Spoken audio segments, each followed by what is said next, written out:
Salut la gang! Bienvenue au Super Show, l'émission faite par les élèves pour les élèves. Mon nom c'est Dakota, je viens de Béatrice Delage. Et moi c'est Aga, je viens de Franco-Ouest. Aujourd'hui, notre équipe du Focus Media vous a préparé un tout nouvel épisode du Super Show. Et nous allons commencer avec le Vox Pop.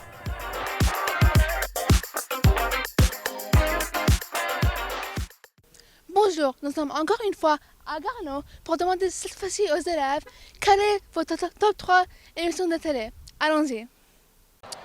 How I Met Your Mother, SWAT, and The Flash. Merci. Je veux dire, numéro 3, probably Walking Dead. Numéro 2, Breaking Bad. Puis numéro 1, Dexter. C'est 3 émissions en anglais. Donc, on a Reacher. On a également The Night Agent et The White Lotus. Pour moi, ça serait probablement Breaking Bad ou ça serait Better Call Saul. Moi, ça serait Breaking Bad, Prison Break et la troisième peut-être comme Walking Dead. Community, Dead Boy Detectives, My Little Pony. Vampire Diaries, Shameless, and 13 Reasons Why. Vampire Diaries, Shameless, and 13 Reasons Why. Gossip Girl, Gilmore Girls, and Grey's Anatomy. Là, on va aller voir 4 élèves mettre leur connaissance générale au défi. C'est parti!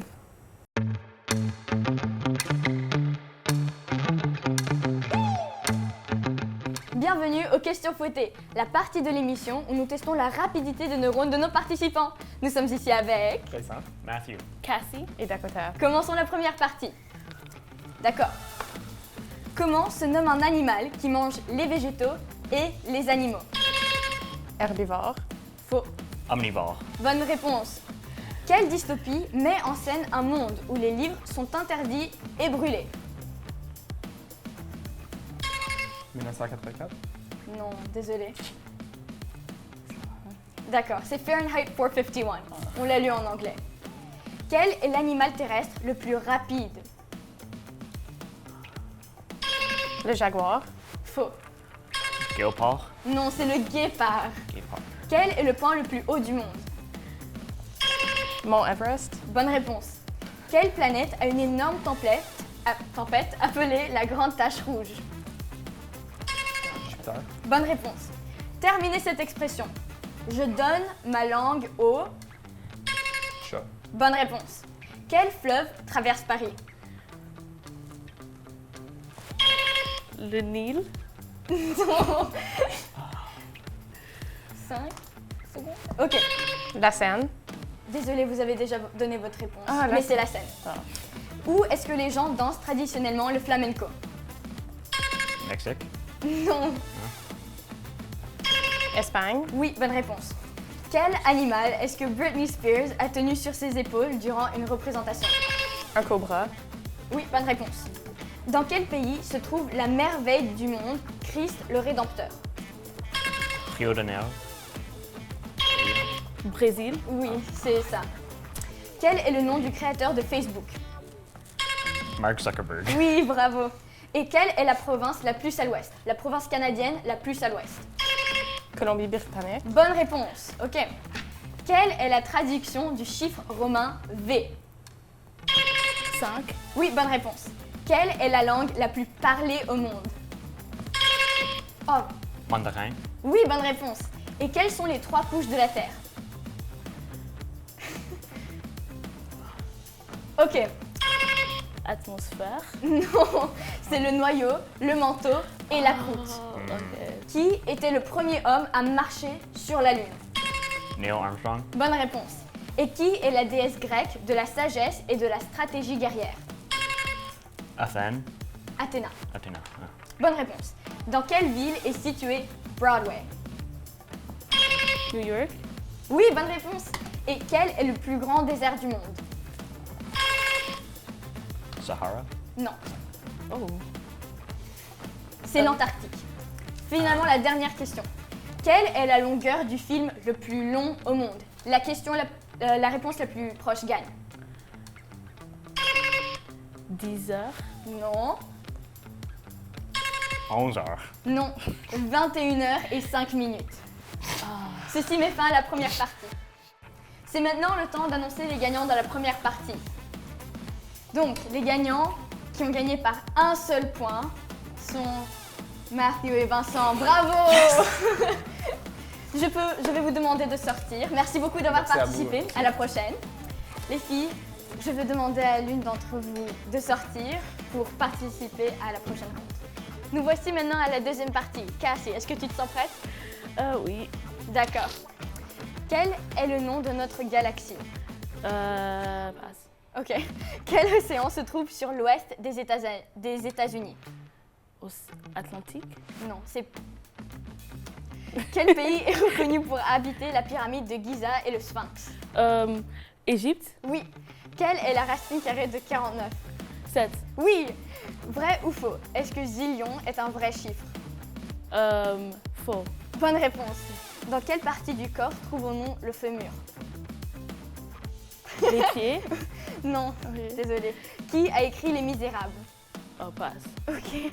L'art de plier du papier se nomme comment? Passe. Combien de planètes sont dans notre système solaire? Oui. Oui, bonne réponse.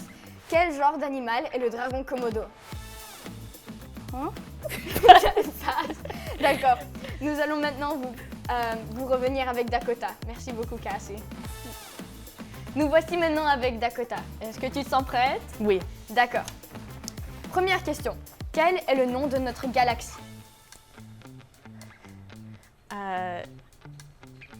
Milky Way? Je connais juste en anglais. D'accord, ça passe pas, je suis désolée. Quel océan se trouve sur l'ouest des États-Unis? L'océan Pacifique. Bonne réponse. Quel pays est reconnu pour habiter la pyramide de Giza et le Sphinx? L'Égypte. Bonne réponse. Quelle est la racine carrée de 49? 9. Mauvaise réponse, désolée. Vrai ou faux? Est-ce que zillion est un vrai chiffre? Faux. Bonne réponse. Dans quelle partie du corps trouvons-nous le fémur? La jambe. Bonne réponse. Qui a écrit Les Misérables? Je sais pas. D'accord. L'art de plier du papier se nomme comment? L'origami. Bonne réponse. Et combien de planètes sont dans notre système solaire? 8. Oui, bonne réponse. Et quel genre d'animal est le dragon Komodo? Nous allons maintenant annoncer notre perdante. Je suis désolée, Cassie, mais tu as perdu. Oh, surprise. Dakota, si tu veux prendre la crème fouettée. T'es prête?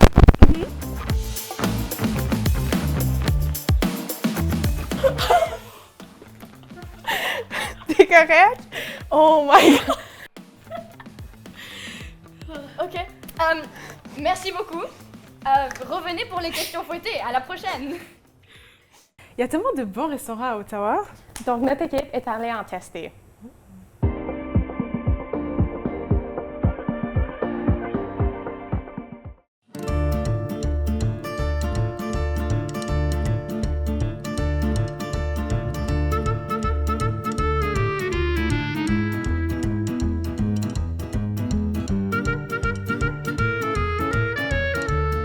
Bonjour, bienvenue à Bush Bay. Aujourd'hui, on est ici dans ma voiture avec mes amis, puis on va goûter la pizza.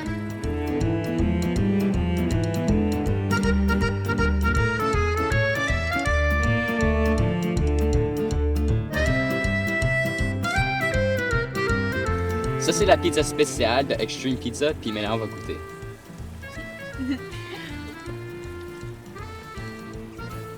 C'est vraiment bien cuit, puis j'aime beaucoup la saveur. Il y a du pepperoni sous le fromage. Le fromage est très épais, mais je pense que ça va vraiment bien avec la croûte. Surtout que c'est un bon mélange avec les deux. Yeah.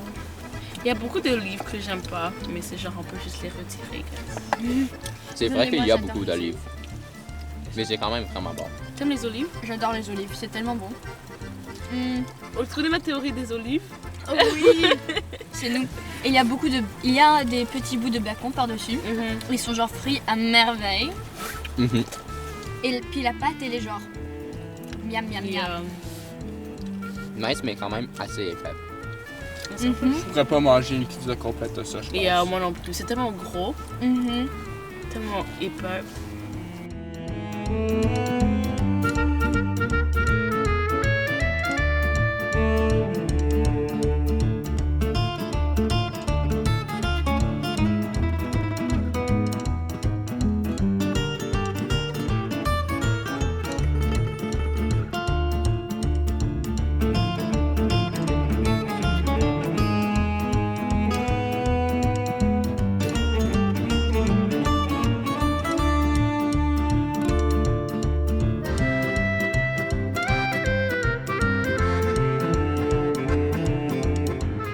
Bonjour encore, maintenant on est ici à Colonnade Pizza pour essayer une deuxième pizza.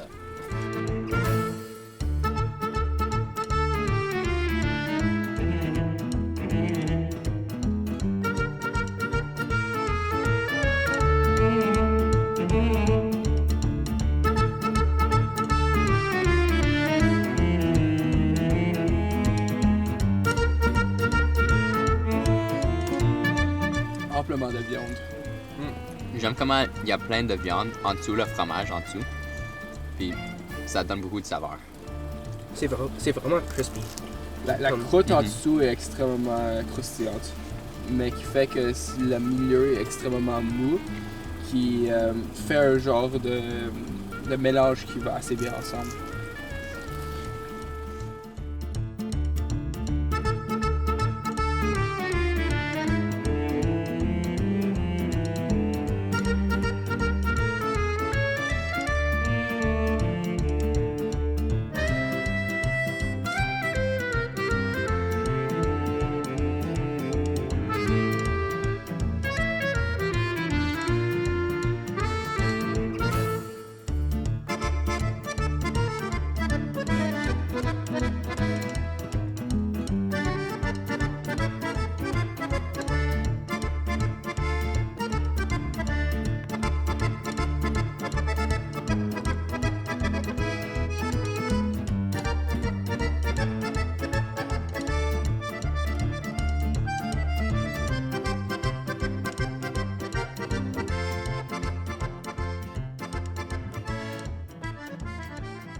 Maintenant, les élèves sont au défi contre la montre. 3, 2, 1.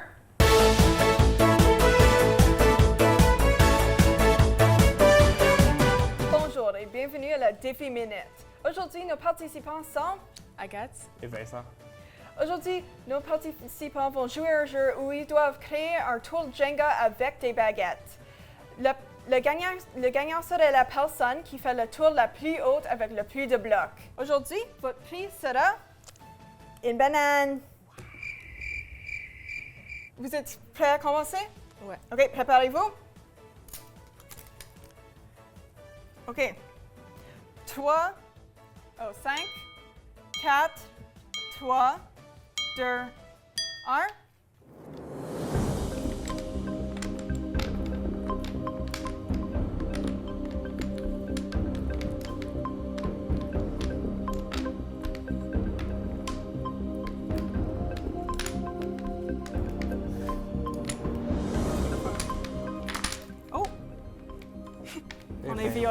On est violent aujourd'hui. Je veux juste gagner. Je veux ma banane, je veux ma banane. Elle veut vraiment la banane. Oui, je suis trop excitée. Vincent, tu fais la banane ou non? Apparemment, non. 5, 4, 3, 2, 1. C'est fini, arrêtez. On va compter les blocs et on reviendra avec le gagnant ou la gagnante. On est de retour avec le défi minute. C'est maintenant le temps d'annoncer notre gagnant ou gagnante. Le gagnant ou gagnante, c'est... Agathe! Yay! Vincent est triste parce qu'il a perdu. Il est un perdant. Il est un gros perdant. OK. Voilà ton prix, la banane!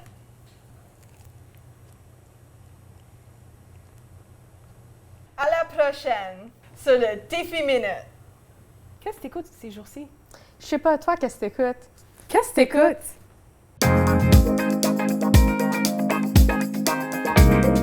Émile Bilodeau est un auteur, compositeur, interprète québécois qui se distingue par son talent à capturer l'essence de la vie quotidienne avec une touche d'humour. Depuis ses débuts, il s'est fait remarquer pour son message et sa voix unique. Avec ses paroles et ses mélodies entraînantes, il parvient à créer un lien sincère avec son public, peu importe leur parcours. Dans sa chanson « Ça va », il aborde la réalité du deuil et de la jeunesse aujourd'hui. En voici un extrait.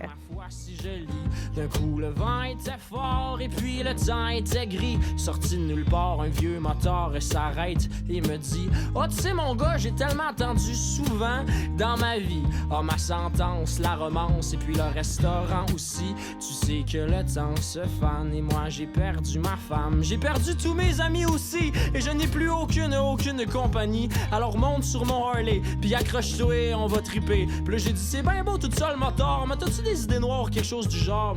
Ben non, ça n'a pas rapport, c'est juste que moi j'ai côtoyé la mort. Et si je t'invite sur mon bicycle, c'est pour que ta route aille un peu plus vite. On va flyer 100 000 à l'heure, brûler notre gaz, direct dans le bonheur, on va rouler. En tout cas, il est vraiment bon et j'espère que vous prenez le temps d'écouter sa musique. C'est maintenant le temps de notre suggestion de film francophone. Bonjour, je veux vous montrer le film Le Comte de Monte Cristo, où on suit Edmond Dantes, un homme qui se fait trahir et veut se venger. C'est intéressant de voir un homme innocent devenir un homme courageux et déterminé à tout changer. Dans ce film, il y a beaucoup de scènes d'action qui sont trop intéressantes avec un méchant qu'on adore détester. Ce film, c'est vraiment un film qu'on veut voir. Voici la bande-annonce.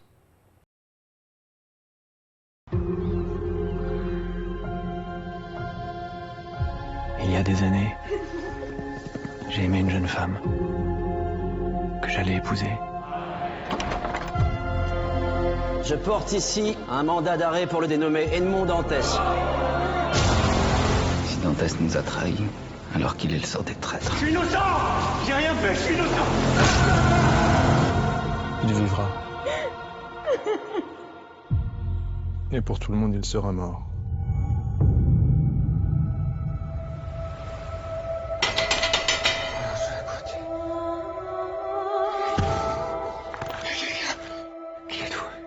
Je suis l'abbé Faria. Et moi, je te porte le plus grand trésor que la terre ait jamais porté. Et je sais où se trouve le trésor. Mais que feras-tu de cette fortune? Feras-tu le bien ou laisseras-tu ton cœur s'emplir de haine? À partir de maintenant, c'est moi qui récompense. Et c'est moi qui punis. Qui êtes-vous? Je suis le comte de Monte Cristo. Nous prendrons tout le temps qu'il faut pour être prêts. Prêt à faire quoi? À se venger. Chérie, je te présente enfin le comte de Monte Cristo. Albert, que sais-tu de cet homme? Je me méfie de tout le monde en général et des étrangers en particulier. Je saurai qui est ce monsieur Monte Cristo. D'où il vient. Où il va. Vous n'avez donc aucune pitié. Et eux, ont-ils eu pour Edmond Dantès? Moi aussi, vous êtes prêt à me sacrifier pour votre vengeance? Ce n'est pas de la vengeance, c'est de la justice. Si je renonce à me faire justice, je renonce à la seule force qui me tient en vie.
Yeah.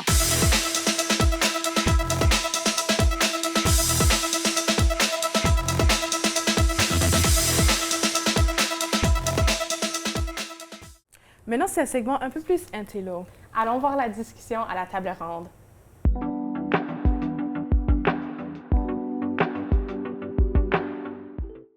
Bonjour et bienvenue à la table ronde. Aujourd'hui, nous allons discuter de l'utilisation du français dans nos écoles. Alors, j'ai mes invités avec moi, Matthew, Maya, Cassie et Zach. OK, moi j'enseigne, vous êtes mes élèves, j'ai enseigné dans des écoles, j'ai enseigné dans des focus. J'entends presque toujours de l'anglais. Qu'est-ce qui se passe? Pourquoi est-ce que dans nos écoles, on entend aussi souvent les élèves parler en anglais? Qui veut y aller? Je crois que c'est plus rapport avec les médias, parce que beaucoup du média, c'est en anglais. Et donc, personne prend plus l'anglais du média et transmet dans leur vocabulaire de jour à jour au lieu de juste quand ils parlent avec leurs amis hors de l'école. Est-ce que tu as déjà été exposé à des films ou de la télévision ou d'autres types de médias en français? Rarement. Donc, depuis que tu es petit, c'est surtout... Depuis que je suis petit, c'était comme... Il n'y avait aucun. C'est tout en anglais. OK. Yeah, moi, je pense que comme... Même si moi, j'étais exposée à des télévisions et des musiques en français, mais c'est comme... Je pense aussi comme c'est juste le public, la manière comme Ontario est comme une province anglophone, on est tellement habitué à comme l'anglais. Comme si on part par exemple dans le bus maintenant, c'est comme si on va parler à la personne qui conduit comme en français, genre on va parler immédiatement en anglais. Donc c'est juste une habitude. Yeah, c'est comme une habitude que comme en public, comme en général, c'est anglais et puis comme français c'est juste en classe ou genre dans des moments spécifiques. Donc c'est la langue de l'école. Yeah, exactement. Okay. Moi comme Matt, dans mes cours de construction, beaucoup de termes sont en anglais déjà. Donc, quand moi je parle à mes enseignants, je vais utiliser les termes anglais, puis là, ils vont répondre en anglais avec les mêmes termes. OK, fait que des fois, c'est relié aux termes. Oui, exactement. C'est juste comme la façon qu'on communique dans ce domaine, c'est plutôt en anglais que le français. OK. Est-ce que ça vous arrive de parler en français avec vos amis dans des situations qui ne sont pas, par exemple, dans la classe? Est-ce que ça l'arrive? Parfois. Oui, en fait, si. Quand on est dans le bus et il y a quelqu'un qui agit bizarrement, on commence à parler en français parce qu'on sait qu'ils vont pas comprendre. Ouais. Donc on se dit, oh, ce gars-là, là-bas, il est dingue. Mais tu es à Ottawa, qui est quand même une ville bilingue. Oui, mais... T'as pas peur qu'ils vont peut-être comprendre? Non. Mais c'est le cas avec toutes les langues, en fait. Si je parlais n'importe quelle langue, il y a une chance que la personne comprendrait. C'est juste que l'anglais est tellement globalisé, surtout... le Canada, on pense que c'est un pays anglophone et Ottawa, vu que c'est la capitale, ça devrait être bilingue. Mais c'est pas vraiment le cas du tout. Je veux dire, je sais pas pour vous, mais si je vais à une pharmacie, je préfère parler en français, personnellement. Je préfère parler en français, mais si je vais à une pharmacie et je dis « Oh, je cherche ça, ça et ça », il y a une chance qu'ils ne comprennent pas. Et ça va être difficile de communiquer ensemble. Donc, vous utilisez parfois le français comme pour pas que les gens comprennent ce que vous dites. C'est comme un peu votre arme. Ouais. Okay. J'ai déjà entendu que ça a été remarqué dans les sports pour parler de stratégie, que dans des écoles, dans des milieux minoritaires, utilisaient ça pour parler de l'autre équipe ou parler de leur stratégie pour qu'ils ne se fassent pas comprendre. Est-ce qu'on entend des fois, c'est un peu par rapport à ce que vous dites, que c'est parce que c'est pas cool? Est-ce que c'est vrai ça ou... Moi, je crois pas. Moi, je suis juste plus habitué à parler anglais, mais parfois, comme le français, c'est aussi tellement intégré dans ma langue que quand je me suis donné des termes anglais, j'ai aucune idée de ce qui se passe.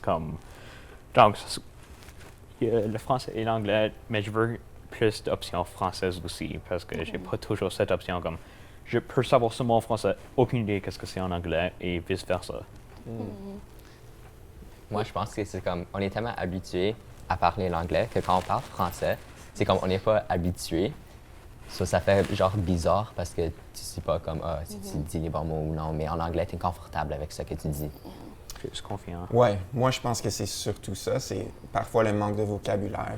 Tu veux bien t'exprimer, tu veux pas paraître comme si tu sais pas ce que tu dis, donc je pense que c'est surtout ça. Est-ce qu'il y a une solution? Comment est-ce qu'on pourrait faire pour augmenter l'utilisation du français, au moins comme au minimum à l'école? Un peu notre école Pierre Savard, il y a comme un système de points PS et parfois, comme, à cause qu'il y a tellement beaucoup de personnes qui parlent anglais, parfois ils se font donner des points juste pour être comme une des seules personnes dans la classe à parler français. Donc, un peu une récompense pour bien agir en français dans une école française comparé aux autres, pour comme donner comme le fait de « Oh, cette personne parle français » et ils se font comme donner quelque chose. Alors, je veux quelque chose aussi, donc je veux aussi parler français. Comme, je crois que ça, c'est l'idée générale. OK. Ouais, mais ça devient un peu une blague, en fait. Si je parle en français, on va me donner un chocolat ou je sais pas. C'est juste, c'est une blague, ce système de points, selon moi. Parce que ça devrait pas être une récompense de parler français dans une école francophone. Ça devrait être le standard. Si quelqu'un ne parle pas français, eh ben, je sais pas bien. Je crois personnellement qu'il faut plus de médias francophones. Par exemple, juste, nous, on est toujours sur nos téléphones. Bien sûr, qui n'est pas sur TikTok et Instagram. Il faut qu'on ait plus de choses qui sont dirigées vers les adolescents et qui est francophone. Pas juste des blagues hyper minables, genre. Mais il y en a. Radio-Canada, TFO, il y a du contenu qui se crée en français. Mais ce n'est pas intéressant. Désolée. Comme par exemple comme des influenceurs francophones ou bien juste des choses comme que nous les jeunes on parle parce que aucun jeune va comme dire oh yeah, je suis en train d'écouter Radio-Canada maintenant comme c'est rare qu'on va écouter ça, you know. Mais comme ça on dit comme moi mon opinion c'est comme la musique parce que je me souviens comme le moment dans ma vie où j'ai parlé le plus français c'était là où on jouait c'était encore Kids United. Et puis, ça, c'est là où j'aimais comme vraiment le français parce que j'écoutais toujours leurs chansons. Alors, je pense qu'on devrait comme recommencer à amener comme des groupes de notre âge qui parlent français comme ça. So. Très intéressant. Merci beaucoup d'avoir discuté avec moi. C'est très intéressant. On vous revient à la prochaine émission pour une autre table ronde. Et voilà, c'est fini. On rappelle que cette émission est créée par nous, les élèves du Focus Media, en collaboration avec TV Rogers. À la prochaine!